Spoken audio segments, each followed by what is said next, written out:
Hello and welcome to UPL Insights, a digital media series from UPL, led by our teams changing the game for farmers across the African continent. My name is Florent Clair, and we are recording this episode ahead of the World Cocoa Foundation annual partnership meeting.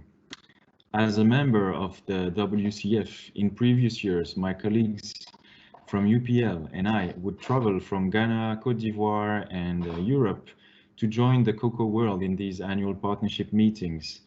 But this year, the WCF is a virtual event, so we have taken the conversation online to speak to some of the people leading the efforts to reshape living income, sustainability, and resilience for the cocoa value chain.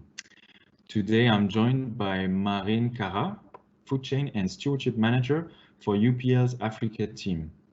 Marine is based in UPL's Abidjan office since 2012 and has played a variety of roles across West Africa, working hand in hand with farmers and developing our training programs around good agric and phytosanitary practices. So, what are good agricultural practices and where do they fit into the wider development picture for sustainable agriculture? That is what we will be exploring today. Looking at the way agricultural practices have changed in the last decade and how our training and coaching approach is helping improve lives and livelihoods of smallholder farmers in West Africa. But before we get into this discussion, we need to ask the question, why do smallholders in the developing world need this sort of support? It is true that when we think about coaching, it's usually because there is a development goal in mind, like improving productivity, professionalism, or resilience. Yet, it is true that historically, smallholders have been at the forefront of risk aversion and resilience across the African continent. On the one hand, aversion to risk means that smallholders are reluctant to invest in higher yielding inputs, since this entails risks, according to UK aid. This can lead to a cycle of low investment, low yield, and low profit, which ingrains a limit ability to invest. On the other hand, the low risk also means low financial exposure in the event of a failed crop or unpredictable weather, meaning smallholders have, according to the FAO, shown remarkable resilience to economic, environmental, and social changes. But the changes are growing in number and severity as climate and economic stresses combine in food-producing countries, especially in markets exporting cash crops like cocoa. Coaching is needed as a way to ensure farmers' resilience grows and adapt to these changes in a way that remains faithful to the established or traditional approaches that have been successful so far. So, Marine, thank you again for joining us on UPL Insights today. We're looking forward to learning more from you about the work that UPL is leading in training and coaching in West Africa. But first, I would like to ask you, about the relevance of training for a multinational company working in Africa. Why is it so important for UPL to do these training programs? So thank you very much, Florent.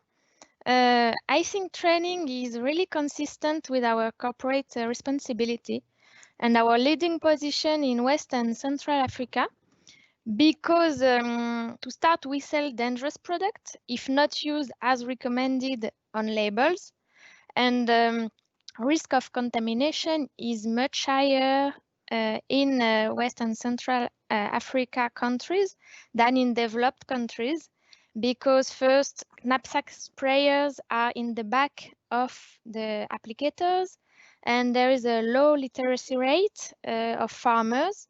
So sensitization is very important. This training helps us to strengthen the link with end users, being close to farmers and their environment. And then we use this training to improve farmers' productivity and guarantee farmers' incomes. And with this kind of program, we can introduce innovative technologies and train them to help them to understand and then to use these kind of new technologies. Very interesting, Marin. Thank you. We really understand how important it is for a company like UPL to train the farmers, and it's even more critical as we're on the African continent, as you explained very well.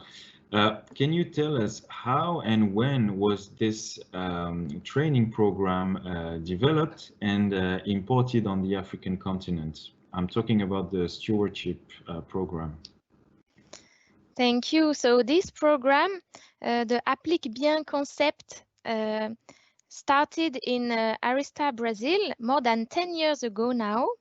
And then we started to import this program in West and Central Africa, first in Ivory Coast in 2012. And then we have added other more mobile units, one in Ghana, in Burkina Faso, in Côte d'Ivoire, and Mali now. And it's really a success because farmers tell us that it is very useful for them to understand and to have this sensitization, because there is a lack of information, a lack of literacy, as I told you. So they are very implicated and very interested in this kind of training. We give them for free. We go to them in their villages to train them for free, and we see there is a real need. I guess, yeah. I was about to ask you how do you do that in practice? Because there are so many smallholder farmers in the countries, not only in Ivory Coast, but also in the other countries where you operate in West Africa. So how do you organize yourself to be on the field and to deliver this training? Okay, so we have a dedicated team with 4 dedicated trainers in 4 countries, and other people of our teams, R&D teams, which are working to train also people, technicians, farmers, for smallholders, but also, for example, for cotton companies and cocoa cooperatives also. And we have different kind of material to train, like the mobile units, autonomous mobile units, so they can go to the remote villages. And then we have a lot of material to show movies, for example. This is a very interesting tool to give them the message. And these movies are translated in local languages, because we have a lot of different local languages in this area, and people does not speak French or English, so we have to translate these movies to make them understand the message. And these people, the dedicated team, can go on all the territory to come to train people who need that. Wow, yeah, it must not be an easy task to do, I guess. I guess it was not always very easy. Have you faced any challenges to provide these training modules on the field? Yes, it's not really easy. Sometimes we have some difficulties, but to access, for example, the most remote villages, the roads are not really practicable. Or yes, sometimes it's a little bit difficult. And also the fact that we have a lot of local languages, we have to adapt. But that is really interesting for us to success, to see that we have success in giving them the message. And that is why we see that there is a, a real need, and we have to work a lot to accomplish this mission. Yeah. Excellent. Yeah. So adaptation and commitment to success are the keywords I hear from you. Yeah. So what were the main achievements of Applique Bien program? How many countries now do you cover, and how many people are you able to train? So, for example, for last year, we have trained more than 14,000 people in 7 targeted countries on the West and Central Africa area. So it is more than 280 trainings done with the 3 dedicated trainers and the other people of the teams working hand in hand. And we have covered more than 14 crops with cotton and cocoa first. Okay, so your key crops are cotton and cocoa. Yes. That's very good to hear for our cocoa audience in the WCF conference. Exactly. And so I know that looking at the success of this stewardship program, which the first goal is to really train the farmer on the good and the safe use of agrochemical products. Arista and then UPL has decided to develop another training program called Agrocoaching.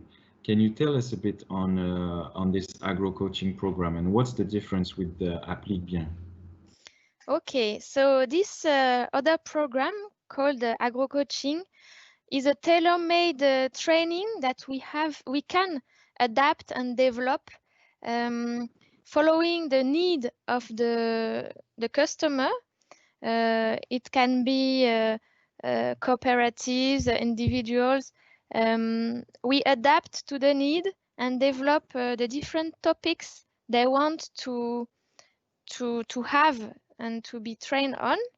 And we have different kind of part of this training, including theory, practice.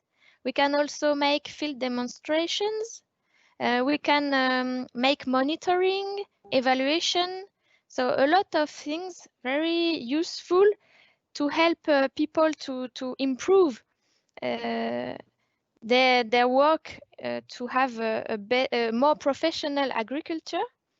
So these trainings are not for free compared to Applique Bien, because it is more training with a lot of different topics, not only generalities.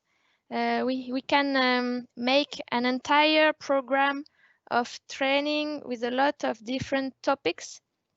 And we can also, through this program, introduce different innovative technologies, like the ones we use in the Pronutiva programs, showing people what are biosolutions, how do we use them, what are their aim, and to help farmers to adapt to the changing climate and to evolving food safety norms. This kind of program is really interesting for the future. Absolutely, sounds very exciting. So it's actually this agro-coaching, if I hear you well, is a whole range of services to develop, to provide the right technical support by mobilizing UPL crop expertise on the field for the benefit of the farmers. So it's very instructive. So thank you very much, Marine, for taking us through the work that you are leading with UPL on coaching and training farmers in West Africa. To find out more about UPL work with training and with the Cocoa and the Forest Initiative, you can click the link in the description of the video. And you can also subscribe to this channel to follow our full podcast series for the WCF partnership meeting and previous episodes. Thank you and see you on the next one.